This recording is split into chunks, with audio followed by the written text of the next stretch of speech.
I'm going to introduce Jon Sueda, and yesterday we were fortunate enough to have Jon give us or talk about his work in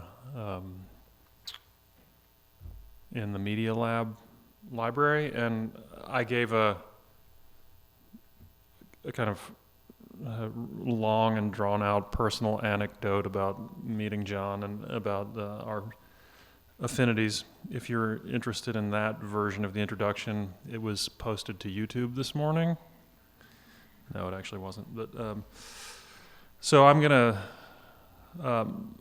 Jon is originally from Hawaii and has practiced design everywhere from Honolulu to Holland. After earning his MFA in graphic design from CalArts in 2002, he was invited to North Carolina State University to serve as a designer in residence, followed by an internship in the Netherlands with Studio Dunbar. In 2004, Jon co-founded the design studio Stripe, which specializes in printed material for art and culture. He is also the co-editor of Task newsletter and the co-organizer of At Random events.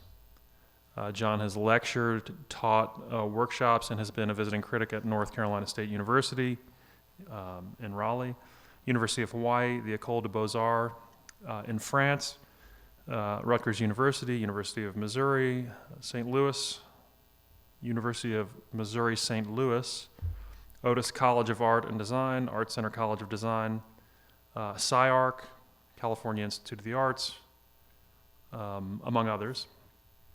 In 2007, Jon relocated to the San Francisco area, where he is an assistant professor in the graphic design program at California College of the Arts. So I'd like to say that I personally am really pleased to have you here and have really enjoyed your time with us. So thanks for coming.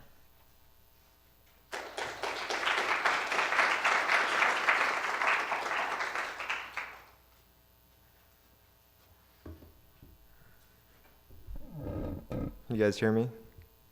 Yeah. Thanks, Elliott. I have really enjoyed my time here at Cranbrook, and thanks also to Kevin for being such a great guide on my visit. Being here has been really a dream come true for me. I actually, when I started design in the mid-90s, it was work from former Cranbrook students like Ed Fella and Alan Horry and people like Rob Nakata and Jan Jancourt. I don't know if you guys, if their names still ring a bell here at Cranbrook, but it was this kind of work that I was first seeing in Immigrant magazine in the mid-90s that really inspired me to want to be a graphic designer in the first place. And I was reading essays by people like Andrew Blauvelt and Kathy McCoy, and this sort of mild obsession with Cranbrook kind of led me to drop out of school after about a year and a half and actually be the assistant to Martin Vanesky, who is another graduate of the school and I believe Elliott's classmate. So after I left Martin, I went to teach for a year at the University of Hawaii and felt like now I'm ready to come to grad school. And I applied to all the programs people were usually applying to at that time, and Cranbrook was definitely the top of my list. But like anything, the place that you really wanted to go to was the only place I didn't get into, so I never got a chance to come here. And it's been super great to be here with the students, and they gave me a little studio, and I could kind of imagine what it would have been like if I actually got into school here 12 years ago. Anyhow, I think I got this invitation from Elliott as a response to an email blast that I actually sent him promoting this exhibition I curated at the 25th Graphic Design Biennial in Brno, Czech Republic, called Work from California, which happened earlier this summer. If you guys aren't familiar with this event, it's probably because it's probably the only graphic design biennial in existence. I don't know if there are any others. It's probably the oldest. It's been going on for 30 years. And this is a really amazing event. What's so special about it is they actually commissioned 2 graphic designers to curate original shows that go on in the museum there alongside a huge sort of international juried competition of sort of outstanding work from that 2-year period. And there are all these incredible lectures and events that go on during the biennial. And I was lucky enough this year to be one of the people asked to curate a show alongside Experimental Jet Set, who did a show called 2 or 3 Things I Know About Provo, which was also a really good show. Anyway, following this time in Brno, I was also invited to speak at a conference in Bolzano, Italy, that was called Graphic Design, Exhibiting, Curating. And it was a symposium about graphic designers who sort of participating in the discipline of curating. And this was sort of that this kind of, such a specific kind of conference about this existed, was sort of a signal to me that maybe the exhibition is becoming a really like fertile area for graphic designers to participate in. And I still feel a little bashful calling myself a curator. I've curated 2 shows at the Wattis Institute and also at this biennial, because I don't really have a background in curatorial studies. I don't have any kind of degree, or I don't have any kind of background in art history or anything like that. But I do feel that it's a discipline that shares a lot of that's quite sympathetic to the skills of a graphic designer. And now that I actually am quite involved with the curatorial practice program at my school, and I'm always sort of surprised at how much crossover there is in dialogue that I notice when I attend lectures and things like that. So what I'm going to do today is, since it was kind of a summer of exhibitions for me, I'm going to kind of look at my work through the lens of exhibitions and sort of talk about maybe the 3 hats or 3 ways I participate in exhibitions, which number 1 is going to be the bulk of my practice, which is just working as a traditional graphic designer with curators and artists and art institutions to create exhibitions. Secondly, as a participant in exhibitions where a graphic designer, a curator sort of asked me to create work or submit work to show in an exhibition context. And thirdly, I'm going to just show you some projects that exhibitions that I've curated myself. So before I get into these examples, just going to give you a little bit more background about what I do. I'm currently the design director at the CCA Wattis Institute of Contemporary Art, which is a small contemporary art space housed in CCA, the school where I teach. In 2007, I was invited by Wattis director Jens Hoffmann to completely redesign the graphic identity of the institute and serve sort of as a in-house graphic designer, creating all the printed material and exhibition design and signage and all the kinds of things a gallery needs. So here's just some examples of a broad example of the kinds of things that I do. So these are invitation cards and different kinds of booklets that have appeared in the gallery over the past 5 years. I think one thing that's quite unique about our material that we make at the Wattis is that we never use art imagery to lead a show, which is most common in most art institutions. My wife is actually a graphic designer at SF MoMA, and I know every time she has a new show, there's this huge sort of argument about which image should lead a solo artist show or which image should lead a group show. And Jens sort of has decided to sort of sidestep that argument and sort of really letting the graphic identity sort of represent the show instead.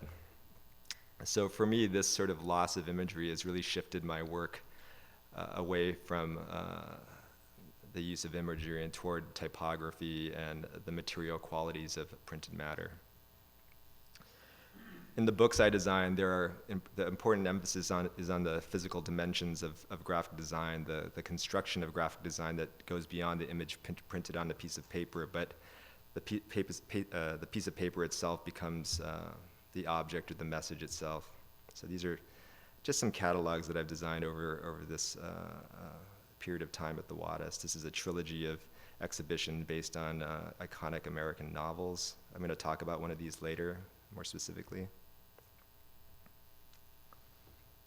Maybe another thing to note with this partnership I have with Jens, which is kind of uncommon, is that in my experience, most curators seem to want to jump around to different graphic designers all the time and kind of shift relationships quite often. And it's been really interesting to work with the same person over like a 5 or 6 year period, and it's been beneficial for both of us. It's like he's created a body of exhibition work that has a sort of constant visual language, and I've had the same experience with him, and it's sort of like we have created a body of work together, which has been really nice.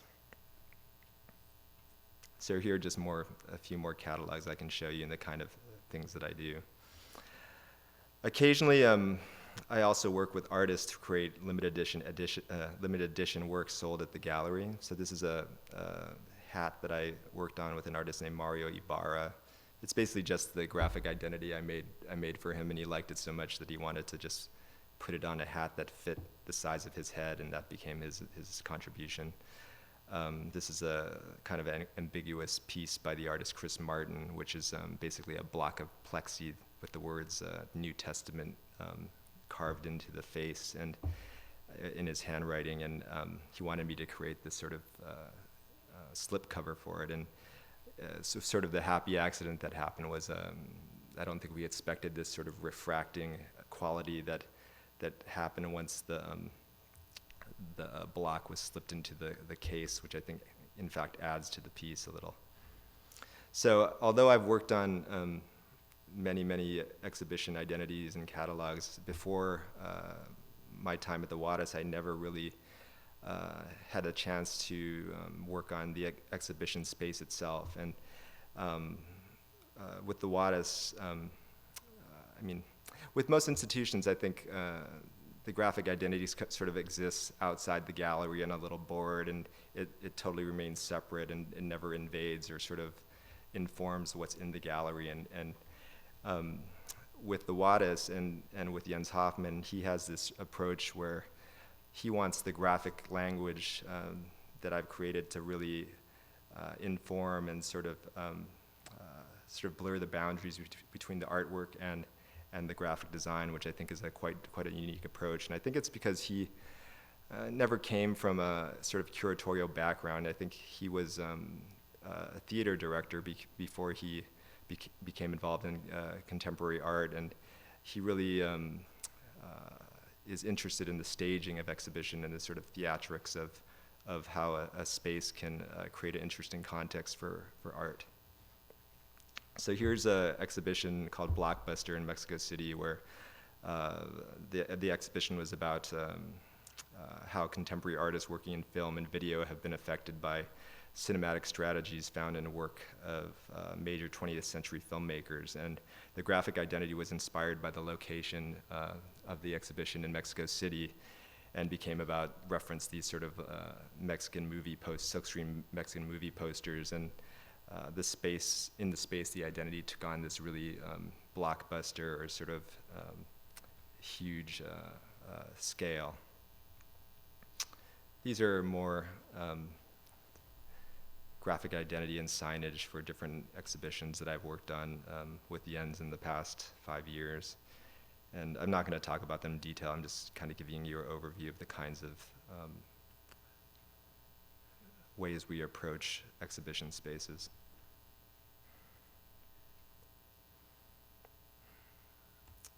Okay, so the first sort of role or perspective will be sort of the bulk of my practice, which is as a graphic designer working with curators and art institutions. So this is an exhibition called Moby Dick, and that I did at the Wattis Institute. So in 2007, I received an assignment from the Wattis to design all the exhibition materials for 3 consecutive exhibitions that use classic American novels as a point of departure for the exhibitions. That was those 3 books, that trilogy that I showed you earlier. The first was Wizard of Oz, the second being Moby Dick, which I'm going to talk about now, and third, Huck Finn. That was in 2010. So all these exhibitions use these novels as entry points to examine the relationships between these classic stories and contemporary art. In designing the graphic identities and the exhibition graphics and the 3 books, Jens and I agreed that we should use a first edition printing of each book as sort of the starting point for creating the graphic language that's used throughout the exhibition. So, in fact, all the exhibition catalogs are exactly the same size as the first editions that we reference. And I tried to honor as much as possible the sort of classical typographic structures and materials used in those original printings. In some way, I feel like in thinking about designing these, I felt like maybe I was kind of making the analogy of thinking about it as a director doing a sort of remake of a really iconic film and figuring out a way to sort of refresh it or contemporize it in some way. So this is the first edition printing of Moby Dick that we used. So in the process of developing the graphic identity, Jens really fell in love with the sort of type treatment that was on that first printing and insisted that we use it as the logo type for the exhibition. And this was really different from anything we had worked on before, where even The Wizard of Oz, I created more of like an original custom-made sort of type treatment. And at the beginning, it was quite disappointing and kind of an unattractive decision, because as a designer, you kind of want to make a new thing. But after thinking about it more, I thought it was sort of interesting to kind of preserve this original type treatment and actually create a typeface based on these 6 original letters from the cover of the book. So this is a typeface I created based on those 4 letters those 8 letters actually, called Bowline Sans. And it's used throughout the exhibition, and I feel like it both preserves and evolves the original character of the novel. So here's some words that were used in signage throughout the exhibition, set in the typeface, and the blue letters are the original characters from the book cover. So to create an exhibition environment that reflected this epic voyage on the whaling ship, Jens decided to paint the entire gallery like deep blue and asked me to create these little character vignettes that sort of were scattered throughout the exhibition. So I'm just going to give you a sense of what the exhibition looked like. And these are these little character pieces of signage that went throughout the exhibition using the illustrations from the first edition.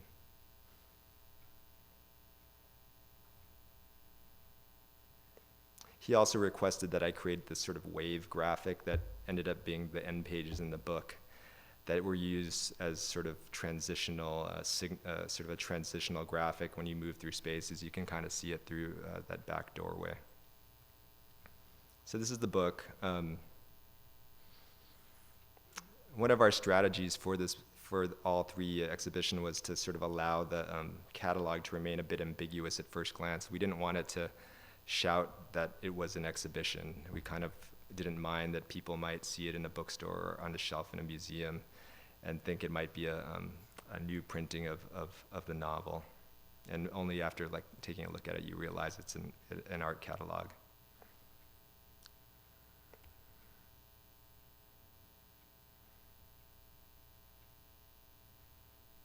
So these are just some spreads of the book. This is a typical artist spread with using the typeface I created.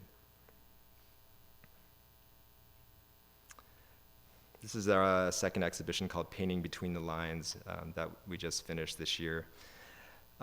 This exhibition continues the investigation of the relationship between literature and art. Jens actually found 14 novels where within the story there's a description of a painting in the narrative, but you never see it because it's just illustrated in text. And he basically commissioned 14 contemporary artists to use this text as a starting point to create a painting. So the graphic identity I created was just basically based on sort of archival books that you might find in a library that are all sort of bound in the same way with this sort of gold stamped spine. And the installation that Jens created was sort of emulated the really large book spreads where you'd see the original novel sort of in a little case on the left, the excerpt of text that described the painting, and then the painting on the right. So these are more exhibitions, installations, shots. The catalog continues with this sort of bookshelf graphic, so you can kind of see through these two projects that there's this really tight correlation between the exhibition and the book itself. So when you take off the slipcover, you actually reveal one of the books that's from that cover graphic. And actually, in my original proposal, we were supposed to have all 5 colors, black, red, yellow, and green, but because of budget issues, we only got to do blue, unfortunately. This is a table of contents, just essays. But yeah, you can kind of see how the design of the book really ties in closely with the exhibition itself, which is kind of unique, I think. Plus, I think it's sort of unique that we always, we never finish the books before the opening, which most institutions want to do just because you can sell more books if you have them on the opening night. But if you do that, you never really document the exhibition itself. And it's really unfortunate when you're researching sort of really well-known and really interesting exhibitions, it's really hard to find installation shots of them because all the catalogs were made to be sold on the day of the opening. Okay, so this is perspective number 2, where I'm a participant within an exhibition.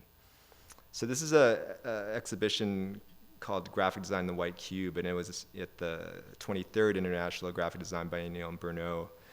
I think Elliott was also in this exhibition, but the basic premise of this show was to address the problem of graphic design being in exhibitions.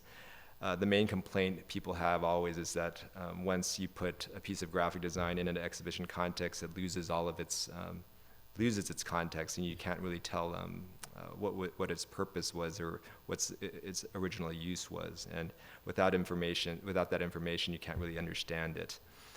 So his idea was to sort of critically address this problem through a brief which asked each designer, which he asked 19 designers to create a poster for the exhibition that advertised the exhibition. And this poster would be shown in the gallery along with all the sketches that the designer made for the poster. And the poster would also be shown outside the gallery where posters are usually seen out in these sort of bus shelter poster holders, or in Europe they have these little stands that hold posters. So the poster would both be seen in the city in its context as a advertisement, but also in the gallery as well. This was our final poster, which I don't really think is a very good poster, but in fact, just to be totally honest, it kind of signals a complete surrender, in a way, inability to come up with anything intelligent, and it was just I don't know. It was quite a difficult brief, I think, and we didn't really come up with anything very smart. And I just ended up taking pictures of all the trash of all the sketches that we made that were in the garbage can, and that ended up being our answer. But it's quite ambiguous. I don't think people actually read into it that far. But I'm not really showing you this project because of our solution, really, but I thought it was, as a participant, it was quite interesting that Peter, the curator, was able to sort of critically engage a group of designers to create a dialogue for a subject that he felt was sort of problematic in the context of an exhibition, and use an exhibition sort of as a platform to create a discussion. I thought that was quite interesting. I think, I thought there were a lot of people that maybe had similar problems to us, that where the solution became very formal and not very and didn't really address the problem itself. But there were many good solutions too. I thought it was a really sort of productive platform to talk about this. I also thought the show put forth an example of a different kind of format for a graphic design exhibition. I think graphic design in general is sort of plagued with sort of very limited formats for exhibitions. I think people like Ellen Lupton and the AIGA kind of have these, these yearly, excellent graphic design from 2012 kind of exhibitions that go on every year. And Ellen Lupton makes these, every 20 years, makes these huge survey exhibitions that is really inclusive of everything sort of interesting in a 20-year period. But I like that Peter kind of created a more specific concept that created more sort of direct discussion about something. Here's Elliott's poster. I thought I'd include that. Elliott only made 4 sketches. We made like 15 sketches, and those are only the ones that I didn't throw away.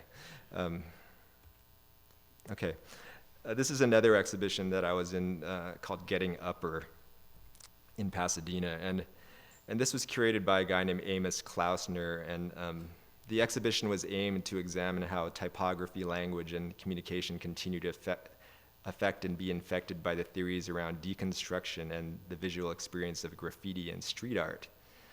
And he basically asked 26 California-based graphic designers to reinterpret one letter of the alphabet with the theme of graffiti and street art in mind. And each letter was to be screen printed in an edition of 100 and exhibited in the gallery, and also available for purchase at the museum.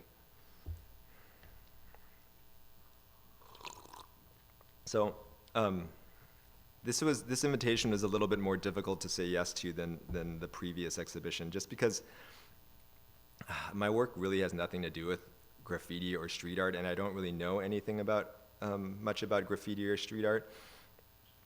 And that was one of the problems initially I had with it, that he didn't really seem to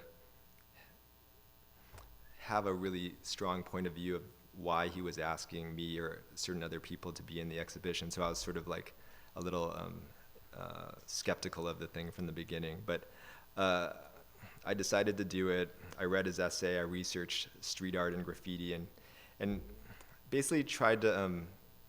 I came to tagging as a basic concept to sort of explore for my piece. Again, I didn't want to create anything that resembled graffiti or street art or tagging in a way, but kind of just using those ideas or concepts to create some kind of a piece of work. So I redefined the brief for myself with this question: how could I explore the concept of tagging in the context of graphic design and display this in the final exhibition? So conceptually, the act of tagging is really about like a public mark that eventually becomes your signature after repeating the mark many, many times. So I attempted to do this by first selecting the letter S, which is my last name, the initial for my last name, or for Stripe, the name of my studio. And this is basically the mark I came to, and it sort of represents maybe a typographer's or calligrapher's or graphic designer's version of a tag. It kind of has this calligraphic kind of sensibility. It also had this sort of overprinting sensibility as well. I secondly deliberately chose an early deadline for my piece. So basically because there were so many letters being printed, they staggered the deadline for people. Like you could have a deadline a year before the exhibition started or like a month before, and I chose the earliest possible deadline, which is about 13 months before the exhibition. And the reason I did this because I wanted to somehow create the effect where in the exhibition itself people would think, oh, your tag or your symbol was in the exhibition. The only way I could do this was to secretly release my piece a year before the exhibition started. So I printed a edition of 100 business cards that I thought I'd try to give away to people within that year to sort of spread my mark around and sort of create this sort of effect of repetition that would create my signature when the exhibition opened. So I didn't really give away that many. I'm really bad about business cards. I think I gave about 50 away. I still have a ton of them. But I also he wasn't my Facebook friend, so I put the mark on my Facebook, and it really started functioning as my logo. And when you get to the exhibition, that's my wife and kid, by the way. Isn't he cute? And when you get to the exhibitions, like some of my students would say, "Oh yeah, why is your logo in the exhibition?" And I kind of it's not that, in a way, it's not that interesting, but I sort of created this relationship to this form, and unlike everybody else in the exhibition who showed a new work, in fact, I was showing an old work now. And I also got accused of being really lazy and just putting my logo in the exhibition, but nobody really knew what I was sort of up to the whole time. And actually, after speaking at the panel discussion and sort of revealing like what my idea was all along, I think the curator was a little bit annoyed with me that I was trying to sort of mess with the sort of process that he had sort of planned out. So this is these are other results. I didn't really particularly think that people actually listened to the brief, which was a little disappointing either. Okay, so the final series of work I'm going to show you is where I'm the curator or organizer of an exhibition. So first I'm going to talk about at random, and I kind of talked about this yesterday, so sorry, 2D people, you're going to have to hear it again. So after finishing grad school, I organized about 9 sort of informal exhibitions, and this was after I opened my studio, and I had really not much work at all, and you know, these events were, I didn't really take them so seriously. In fact, they were kind of more social. I kind of wanted to recreate the kind of group dialogue with a bunch of like-minded people, and this was sort of my way to approach that. So with my studio mate named Sean Donahue, we created this event series called At Random, and it was also kind of a response to being really dissatisfied with the kind of professional AIGA kinds of lecture series that went on in LA, and we wanted to sort of, we hated the sort of networky kind of events that we're putting on, and the kind of inconsistent lecture series that were always sort of disappointing. So I'll read you sort of our mission statement for At Random. So At Random is a community-sponsored public gathering of designers, artists, and writers and researchers within the Los Angeles area. These events provide a forum for our local community to take part in a critical discussion about design and visual culture in a context unattached to any one educational, professional, or disciplinary institution. There's no agenda to legitimize our occupation or provide a venue for networking. Our only goal is to instigate a stimulating dialogue and investigate design through exhibitions, presentations, and other happenings. One of the key components of At Random that it was always only 3 hours long. So we would rent the space for 4 hours and set up for half an hour, have the event, and then take it down in half an hour. And this limitation was really super productive for us. We had no budget. We were kind of just doing it with our own money and asking favors from friends to, like for instance, if a designer friend was visiting from another country for a week, I'd ask them to do an event and they'd be a speaker. But because of these limitations, we kind of were forced to use the most economical means possible. So here are just examples of different people that visited. This is Harmon Limburg, who visited, and below is an architect, fashion designer named Elena Manfredini, who is doing these really interesting gowns using sort of laser cutting technology that was very similar to the kinds of architecture she was creating. We did one in San Francisco with called Dutch. I forget, it was called Dutch posters. So we had this whole collection of Dutch posters from the last 10 years, and we displayed those for 3 hours at Chronicle Books in San Francisco. And again, like I'm really interested in sort of furthering the dialogue beyond just sort of displaying cool work in a way. So we'd always create these sort of takeaways or little catalogs for the exhibitions, and because we had no money, again, we had to come up with like really easy and economic ways of distributing these things. So in this case, my wife actually interviewed all the designers in the exhibition, and we hung little loose leaf 8.5 by 11 papers with magnets alongside the the posters, and they also function as signage or placards to let you know what you were looking at. And you could kind of collect the whole series and staple it. There was a stapler there that you could sort of bind it together, and it would become a little reader about the exhibition itself.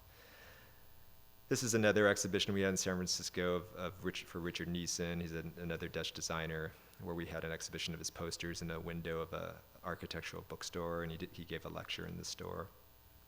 And I'll talk about this one in a little more depth. This was at Random 3, which was called Public Libraries, and it was probably the first exhibition that was sort of generated completely ourselves and not sort of a byproduct of a friend visiting or anything like that. So this exhibition was inspired by the historic building that we held the events in, which was the Eagle Rock Arts Center, which was a public art center across the street from our studio.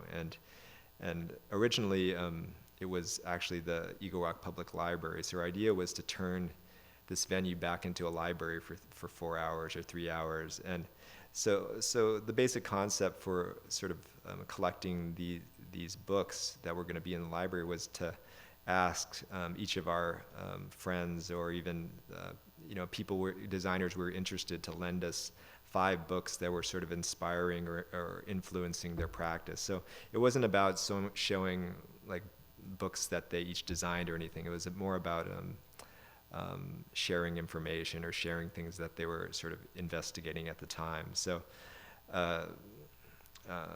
so for the duration of the event, we just sort of laid out these books on this long table.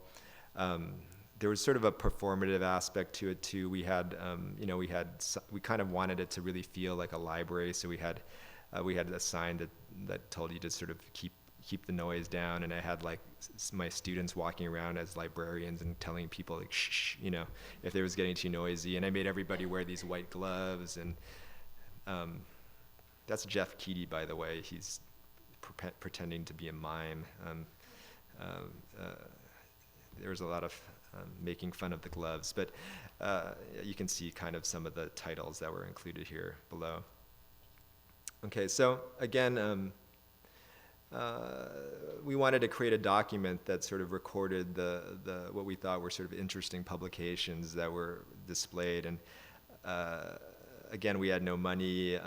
I was visiting from San Francisco for 24 hours to do this, and I had to return the books really quickly. So we had to come up with a really rapid way to create a catalog, and we had no time to really design anything. So the process that we came up with was to sort of number the books, which were already numbered in the display from 1 to 105, and actually, and this is the cover, which sort of acted as a sort of a bibliography of all the titles. And the process we came up with was to number the books and photocopy page 1 of book 1, page 2 of book 2, page 3 of book 3, page 4 of book 4. And that sort of rapidly created this publication that actually had page numbers, but each page was from a different book. So it kind of became a new work in itself. And we distributed on lulu.com, so people that came to the event could have a copy. So even when there was a page that, for instance, this right page was a black page in the book, we kind of kept this sort of this system going, and even if it was blank, we just sort of stayed with it, and it just provided a black page for us. Okay, so this is I'm going to do explain 2 more exhibitions, and these are the 2 most recent exhibitions I curated. They were actually a little bit larger scale. They were actually in legitimate art institutions. So The Way Beyond Art is actually a series of exhibitions at the WADIS where the WADIS sort of collaborates with a non-fine art discipline in the school. So before this exhibition that I curated, there was an exhibition curated by Industrial Design and Yves Bahar. And so I did the second one with graphic design. So basically this show was an exhibition about exhibitions. My early motivation for doing the exhibition was totally selfish in a way, because it's kind of about the exhibition about what I do. So it was an opportunity to research and look at this really interesting work being created in what I think is a super fertile area for graphic designers to practice. So the exhibition would focus in particular on graphic designers who create work in the following three areas: identities for exhibiting institutions, designers who forge unique collaborations with curators and artists, and those who launch their own exhibition-based initiatives. The overall exhibition is meant to be a progression. In the gallery, there are 5 spaces. Gallery 1 and 2 feature work that you would recognize as sort of traditional graphic design, and when you get to Gallery 3, 4, and 5, you start to question the preconceptions you might have about how graphic design is displayed or shown. So I'm going to take you on a quick walkthrough and sort of explain a few pieces in the exhibition. This is Gallery 1, and although it's consciously traditional in the presentation of the artifacts, these objects are all quite unconventional. The projects take the form of books or documents that were conceived as graphic artifacts for exhibitions, but also function as art objects in their own right. So this is Richard Neeson's catalog called Nest Nester, which is both a catalog and a portable mini exhibition. So in its original form, it actually looks like a book, but you get this book and you take it home, and as you flip through it, you notice these really beautiful but pretty dense perforations throughout the book that sort of act as a decorative element when you flip through the book.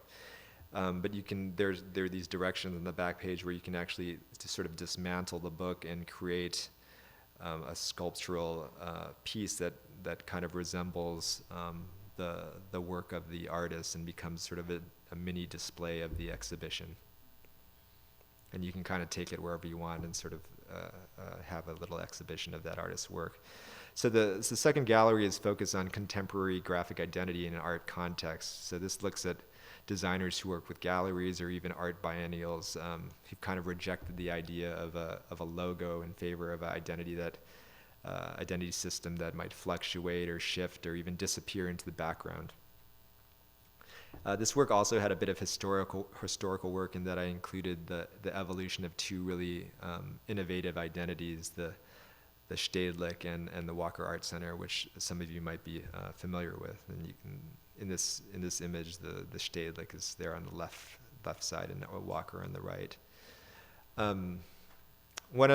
This is an interesting piece. It's by the designer Sarah DeBon. It's the identity for the Nottingham Contemporary Gallery, and in this identity, DeBon basically facilitates each artist creating a logo for the exhibition space, and these logos sort of accumulate over time as the gallery adds artists, and every time they sort of print material, they sort of swap out these different logos. So they create this huge amount of material with different identities on it. And the identity, as it's distributed, in fact becomes an exhibition of the artist's work.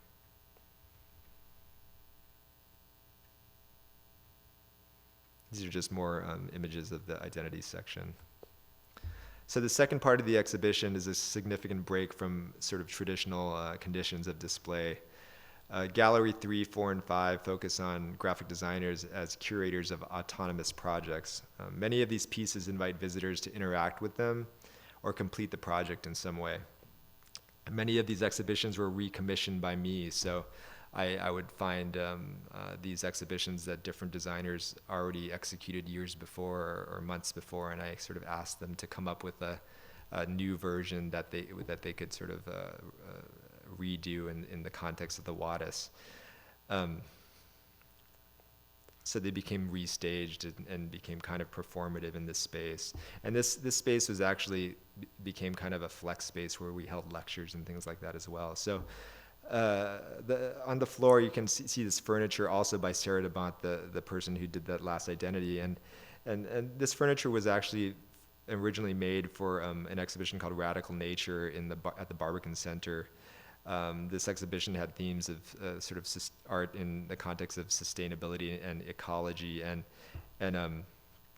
the original exhibition, she reused old gallery signage and walls from the Barbican Gallery to create this furniture, which is basically a Rietveld, a design that she sort of borrows from Rietveld. And for the Wattis, we recreated this idea using old walls and old signage from previous exhibitions. So the piece on the wall is by a designer called Mylin Tru Nguyen, who it's called Ships Passing in the Night. And this exhibition explores the distribution of an exhibition in real time. So from New Haven, where she was actually getting her MFA from Yale, she from a bookstore, she uploaded each image in the exhibition one at a time for 5 minutes for 4 hours during our opening. And within that 5-minute period, anybody could sort of download that image, reprint it, and remotely materialize the exhibition anywhere in the world. So basically during our exhibition opening, I had a student downloading these images every 5 minutes and printing them and sort of like hanging them on these wood shelves that we had ready for her. This is another exhibition that by Hanse van Halem that she also performed in Amsterdam simultaneously to our opening at the Wattis. So for Wide White Space, Lest, this Dutch design studio, recreated this piece called Poster Wall for the 21st Century, which basically is an algorithmic program which creates 600 unique posters every day, and it basically scrapes from the internet and creates unique design posters every 5 minutes. So it sort of plays with this idea of the idea of the most current, the idea that the poster is sort of instantly not very useful because it goes out of date so fast. So this piece generates the most current posters every 5 minutes.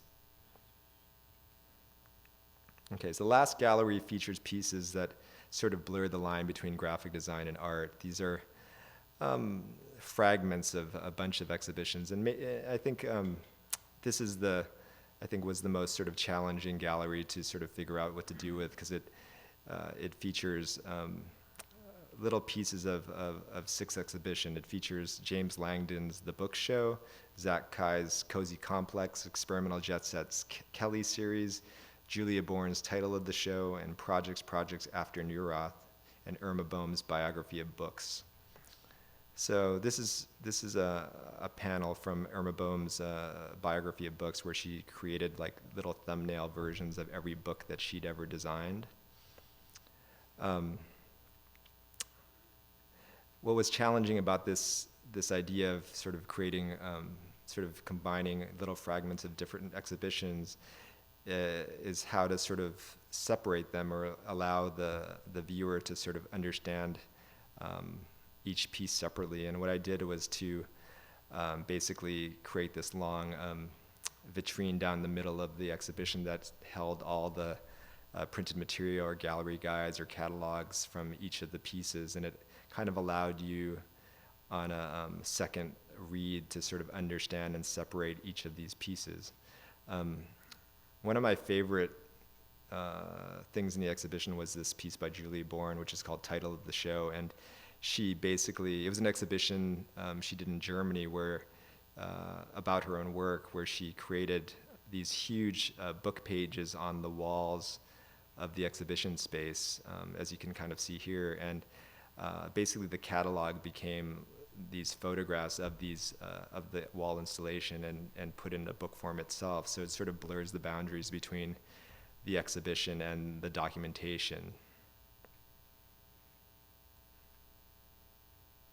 Okay, so along with this exhibition, I created an adjunct program called Wider White Space, which was this had two components: a lecture series that we had here in this flex space, and I asked about 6 faculty members at CCA to each share insights and research regarding the intersection of graphic design and exhibition making in the context of galleries. And this was a well-attended sort of student gathering that happened 2 times a week. The second part was this course that I created. It was basically a sort of extension of the exhibition where I worked with undergrad and graduate students at CCA, and we asked 4 studios in the exhibitions to basically send us a FedEx box full of work that they didn't show in the exhibition itself, and each group was to sort of work with this box of stuff and curate a new exhibition somewhere else in the school, this small little gallery space that we created. And the main goals for this class were for the students to explore curating as well as design, and also explore how to show graphic design in a gallery context. Anyhow, I'm going to show you one exhibition called Walker Without Walker, and this group got a box of mainly gallery flyers and books from the Walker Art Center. I'll read you their exhibition text and sort of walk you through the show. Walker Without Walker. The exhibition Walker Without Walker is an examination of design within the world of fine art, or more specifically in the in-house studio of Minneapolis Walker Art Center, one of the leading contemporary art museums in the country. Over the years, the Walker's graphic design studio has staked a claim at the forefront of institutional design, rejecting any monolithic notions of conventional aesthetics and instead favoring a more dynamic and flexible approach. The challenge then for the exhibition was trying to parse the identity of the studio that so completely embodies the Walker's own diverse and expressive programming. We examined the materials and considered what would happen if any evidence of art was taken away from the design matter, essentially subtracting the Walker Museum from the Walker Studio. The result was an overwhelming graphic array that captures the multivalent applications of the Walker's design. So basically what they did, the students did, was to sort of dissect all the material that was sent to them and create these big pop-up wall panels. So they actually didn't show any of the work that was given to them from the Walker. Like the artifacts themselves were just left in the box. So these pop-up panels sort of play with color, texture, typography, and the dimensionality of the physical pieces that the Walker Art Studio produces. So this panel shows basically all the sort of typography used in body copy and all these flyers and printed materials. This is a close-up of it. This one sort of displays all the headline or display typography used in the graphic identities. This panel basically takes all the strips of the Walker's institutional graphic identity and sort of like smashes them together into one panel. If you aren't familiar with the Walker's graphic identity, it's basically these long strips. It's almost like tape.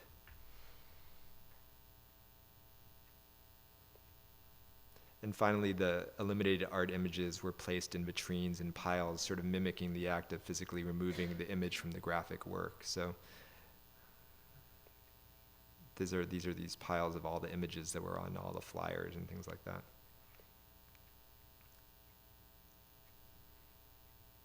Okay, so I know this is like a really long project, I'm sorry. But that's what happens when you kind of have to do every aspect of the project. Anyway, it's funny, when I show this this project, when you get to the actual graphic design part, the book, which I really enjoy doing, I don't really have that much to say about it. When you're sort of responsible for sort of originating the concept of the exhibition, the exhibition itself, how to display everything, you get to this book, I'm just really concerned with if people find the content interesting, and the design itself to me was important, but I didn't really focus on it like I might focus on a book project where I'm just doing the graphic design. So I don't. What I like about it was more the experience of sort of editing the content and sort of commissioning writers and writing all the text. And I think it was a really fulfilling experience to sort of be responsible for every aspect of a publication and an exhibition. And I gave Elliott one of these, and one for the library. So I think you can if you ask him, you can take a look.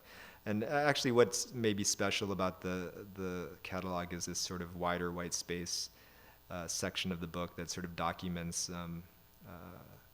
all the lectures and all the student exhibitions, which I thought were really interesting. Okay, this is the last project. Which I mentioned earlier, this exhibition work from California that I curated for the 25th International Graphic Design Biennial. So basically a year ago, I got an invitation to do this by the Moravian Gallery board, which is a group of young designers who are sort of organizing the event. And to be really clear about it, I live in California, but I'm not from California. So, in fact, I'm the only eastward mover involved in this exhibition. I'm from Hawaii, so I moved to California at age 19 to go to college. And you know, after talking to the gallery about doing this exhibition for the first time, I really asked myself, do I even know enough about California to create an intelligent exhibition? But of course I'd said yes, but the first thing I decided to do was maybe to pretend that I didn't know anything about California and do what I normally would do as a tourist visiting a new place. So I bought a bunch of guidebooks about California and started going through those. But upon reviewing basic California history, I instantly saw so many parallels between historical narratives of California and work that I knew of, and the life experience of many of my colleagues, former teachers, and even my students. Themes like migration, frontierism, the West, celebrity, spirituality, the vernacular, landscape, technology, architecture, instantly made me think of particular works by many California-based designers that you'll see later in the exhibition.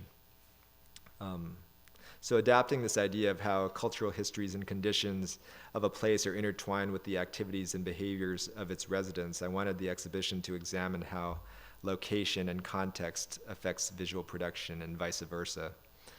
I also wanted to critically address the idea of the regional-based show as a format, and I didn't really want to simply show an arbitrary collection of work from really great, quote-unquote great graphic designers from the area, which I feel like the past, actually this exhibition work from happens every biennial. Every biennial there's a work from someplace, like there's work from Holland, work from Switzerland, and I always felt like these exhibitions just become sort of kind of default to this idea of finding like the usual amazing designers from each of these locations and just collecting random but excellent work, of course, you know.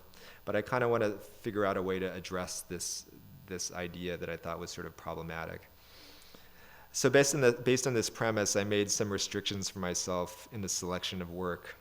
Each designer in the exhibition must currently live in California and must make work that somehow interprets or reflects upon California as subject matter.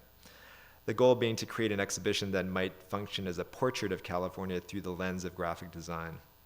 The exhibition will examine the fascination that graphic designers have with California culture, as well as reveal something of the context, attitudes, the people, the history of the place where the work is made. So I'll give you a little bit of a simple walkthrough of this exhibition as well. A lot of the work, similar to Wide White Space, was already made work, but also, again, I found different designers who had created a body of work that maybe addressed some of these ideas, and I would commission them to do one more piece within a series that they'd already started. So that's also in the exhibition as well. To address Peter Bielak's sort of concern about graphic design losing its power because of its loss of context, I propose that this exhibition perhaps creates a new context where the objects relate to each other, and knowing their original context doesn't become that important in a way. So here are a few examples. This is the first piece you experience. Basically, this exhibition's in the atrium of this 4-story building, so you have to walk up this long spiral staircase to get to the show. And I brought with me Brett McFadden, who's an alum of Cranbrook, and his partner Scott Thorpe, because they'd been making these typographic wall installations using tape and paint, and I wanted them to do a piece that illustrated their sort of motto that's on their website, which was "Dreams Made Real," which I thought was sort of a funny kind of cliche California saying in a way. So this is Brett and Scott's piece, and actually what I liked about it is that it sort of acted as a sort of precursor to the exhibition, and kind of had this really sunny aspect to it that kind of led you to the first piece in the exhibition. So this is an overview of the whole show. I actually I didn't really want to design everything in the exhibition. It was really so overwhelming in the last experience I had with Wide Space that I kind of wanted to sort of give some responsibilities to other people when it came to the graphic design. So I actually commissioned Ed Fella to design the identity for the exhibition. And it's funny because Ed was my teacher at Cal Arts, and he everything he makes I think is amazing, and he actually made me 8 variations of the title treatment, thinking that I might not like some of them or something like that, which I thought was pretty funny.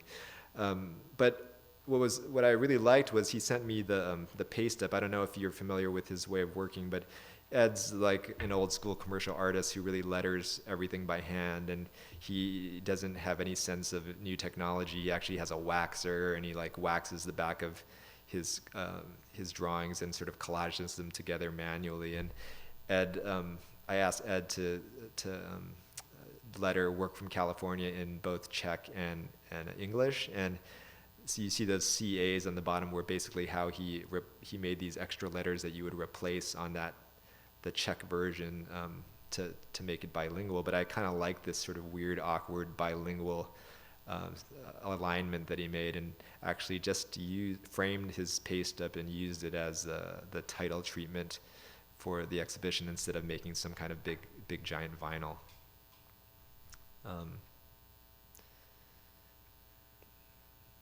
Ed also gave me I asked Ed to give me a selection of all these 11 by 17 flyers he makes, but to make this really specifically Californian selection of these. So as you look at them, he again sort of is known for dealing with the themes of like pioneering in the West, and all these kind of things come through in his work.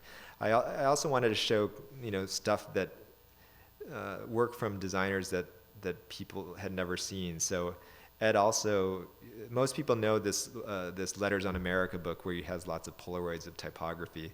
But he, as a student, he also showed me that he had this whole other body of work of pictures of landscapes. So I also had him select a series of landscapes that were California landscapes. So these on the left here are sort of Polaroids of all these California landscapes. Rudy Vanderlins of Emigre is known for sort of this mild obsession with the desert in California, and it was quite easy to sort of display a series of all this Emigre material that dealt with California themes. So when looking at sort of guidebooks and these kind of publications, they often break into sections like history, culture, environment, architecture, food and drink, and things like that. And I decided to use a similar structural device, but in this case, create micro libraries within the exhibition that had section names like landscape, architecture, lifestyle and entertainment, and art and design. So basically, in a sense, these libraries act as a structural device that allows someone to simply find books on the same subjects within the exhibition. But one of my other intentions in this exhibition is to kind of blur the boundaries between individual pieces. I think oftentimes in graphic design exhibitions, you just see these books under glass, and they're always displayed like really individually, and there's no connection made between them. And I thought these little micro libraries, which you actually could go to and like borrow books from and thumb through, kind of allowed for these new associations or relationships to happen. To go back to this slide, I also wanted to sort of experiment with combining work that might not have any direct relationship to the subject of California. For example, Susanna Lichko's puzzler prints, there's 3 pattern prints up at the top of the slide, aren't really about California at all, but when you place these sort of abstractions in the context of this exhibition with all this other work, they kind of suddenly absorb some kind of context and might become about the climate or the weather of California. This is a surfboard made by Jeff McFetridge, which I commissioned him to make. But this board is basically a conflation of his past growing up in Calgary, Alberta, Canada, and his current life as a Californian. So it sort of like mixes like the iconic sort of California surfboard with these sort of visual narratives of the Eskimos and killer whales and ice fishing and things like that. And I think this piece was really addressed this idea of that out of the 29 designers that were in the exhibition, only 8 were born in California. Like everybody else was some kind of migrant to California, and I thought this piece really sort of addressed this theme well. I'm not going to talk about everything, just a few more things. Again, this strategy of sort of grouping pieces from different people by theme, to sort of create, to build these sort of sub-narratives in the exhibition. So this is maybe the Broken Dreams vitrine, I guess. This is the work from Mike Mills, the album cover from this band he designs for called The Sads, and it's that thing on the left. It says, "I was feeling sad, I went shopping, I bought this record, I still feel sad." Next to it is another book he made called Difficult Times, which is a list of all the self-help and spirituality books that he owns. Above, on the left, there's this little book called The Stoner Fun Book by Jeff McFetridge that, has this crying bear with a broken heavy metal guitar. Just sort of grouping together these different pieces to actually have relationships. This is Lorraine Wild has pretty much designed every sort of monograph for every important California artist. So it was sort of a group of sort of people like John Baldessari or Kathy Opie and Ed Ruscha all together in one vitrine.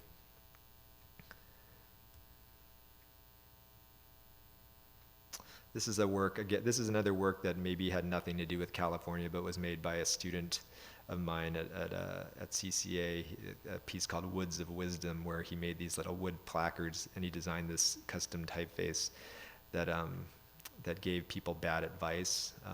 But if you read some of these words of advice, they somehow to me relate to, they make me think of Los Angeles, and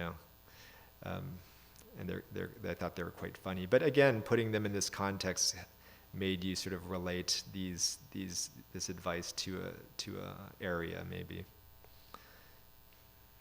These are wine bottles by Jeff Keedy, posters by Mike Mills.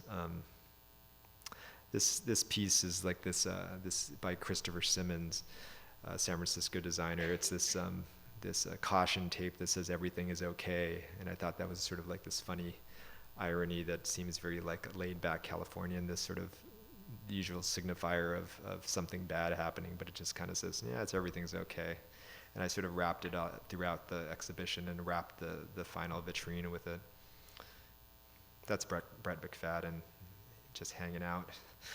The last piece I'll show you is this poster by this Dutch designer named Henry Lucas, who teaches at UCLA, and I found this on Facebook. He was designing redesigning sort of classic movie posters, and it was this sort of weird exercise he did where he would give himself 30 minutes to find an image that was not used in the original poster, and then 30 minutes to design the poster. And it was sort of this exercise that he did to sort of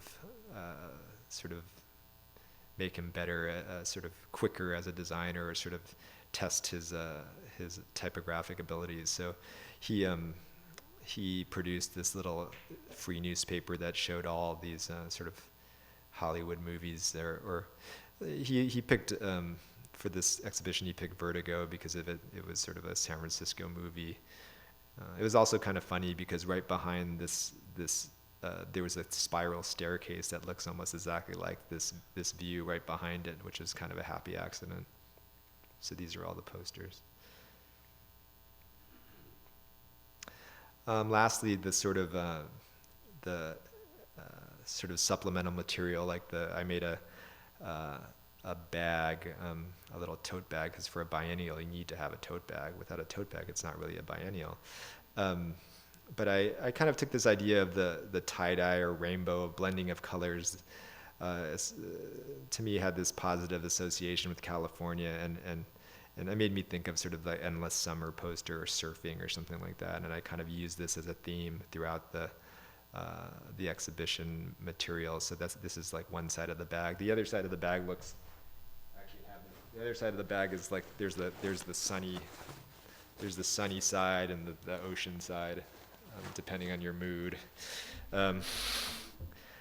And in the catalog, I also use this sort of split fountain sort of printing technique, which is basically sort of putting all the ink, all these different colors in one inkwell and letting them mix on the press, and it kind of ends up sort of randomizing the way colors used in the catalog itself.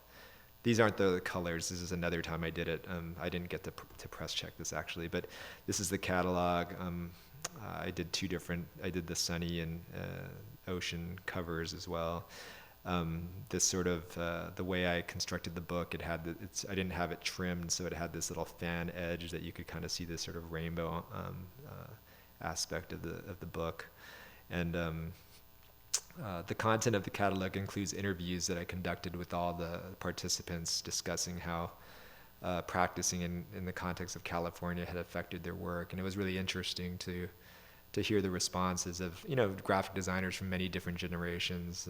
The older designers like Rudy Vanderlens, for example, have this really obsessive allegiance to California culture, and feel like their work couldn't be done in any other place besides California. And then you have these younger designers who are in their 20s who, have a more global perspective of their work and don't feel like their work is affected much by the context they practice in.